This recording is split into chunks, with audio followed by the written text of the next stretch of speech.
एक खबर exclusively breaking news के जरिए आप देख भी रहे हैं कि जो आईबीसी में रियल्टी सेक्टर के नियम हैं उसको लेकर संशोधन की बातचीत हो रही है और आईबीसी में जो सिचुएशंस हैं इसको लेकर बैंक थोड़े से चिंतित हैं क्योंकि जो नए नियम हैं उसमें फेरबदल से बैंकों को थोड़ी सी इश्यूज आ सकती है। पूरी डिटेल पहले आलोक से लेते हैं, फिर उसके ऊपर टिप्पणी भी लेंगे।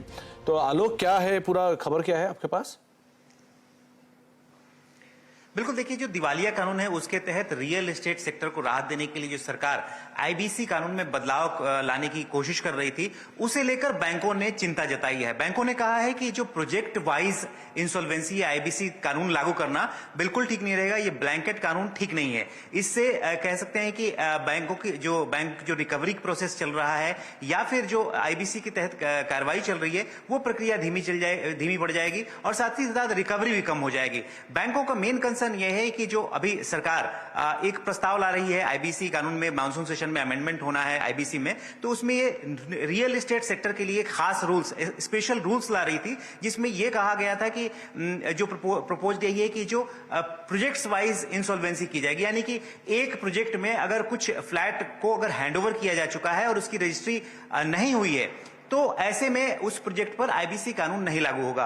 इसके अलावा जो कुछ प्रोजेक्ट्स जिन पर जो हैंडओवर किए जा चुके हैं, तो इस तरह से कोशिश सरकार ही करी थी कि एक पूरे प्रोजेक्ट में कुछ टावर्स या कुछ प्रोजेक्ट्स को अलग करके देखा जा सकता है, उसको अलग किया जा सकता है। इससे एक पूरे ओवरऑल जो रियल एस्टेट कंपनी है उस पर प्रभाव कम पड़ेगा। इसी को देखते हुए जो बैंक है उसका विरोध कर रहे हैं। उनका साफ तौर पर कहना है कि अगर किसी कंपनी में लोन का साइफनिंग ऑफ हुआ है तो जाहिर सी बात है कि पूरी कंपनी पर आईबीसी की प्रक्रिया लागू होनी चाहिए। इससे कंपनियों पर एक तरह से कहें तो उनके आईबीसी की प्रक्रिया में कह सकते हैं कि धीमा हो जाएगा, प्रक्रिया में देरी हो जाएगी। ये पूरा एक बैंकों की तरफ से प्रपोजल बना के सरकार की तरफ से दिया गया है और सरकार ने कहा है कि जब आईबीसी के तहत रूल्स बनाएंगे रियल एस्टेट सेक्टर को लेकर, उस पर विचार किया जाएगा। तो आलोक, एक बात बताएं, आपने जो प्रोसेस में डिले की बातचीत जताई है, जो बैंक भी कंसर्न मान रहे हैं, तो इसमें प्रोजेक्ट्स का जो विवरण है वो कैसा है? क्या नए प्रोजेक्ट्स के ऊपर भी ये लागू होगा या सिर्फ पुराने प्रोजेक्ट्स के ऊपर भी लागू होगा? क्योंकि एनसीएलटी में नए प्रोजेक्ट्स तो जाएंगे नहीं, तो कौन से प्रोजेक्ट्स के अंदर शामिल होंगे?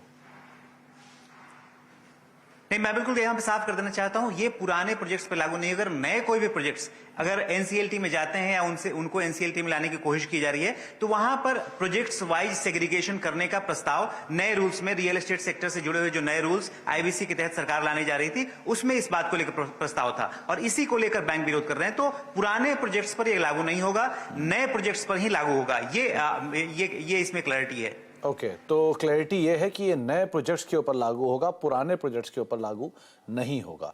बहुत बहुत शुक्रिया आलोक, ये खबर हम तक समझाने के लिए, हमें बताने के लिए। तो कुछ फेरबदल जो आईबीसी में रियल एस्टेट कंपनीज हैं उनके लिए आने की बातचीत है, जिसको अब बैंक जो है वो विरोध कर रहे हैं। चलिए अब बातचीत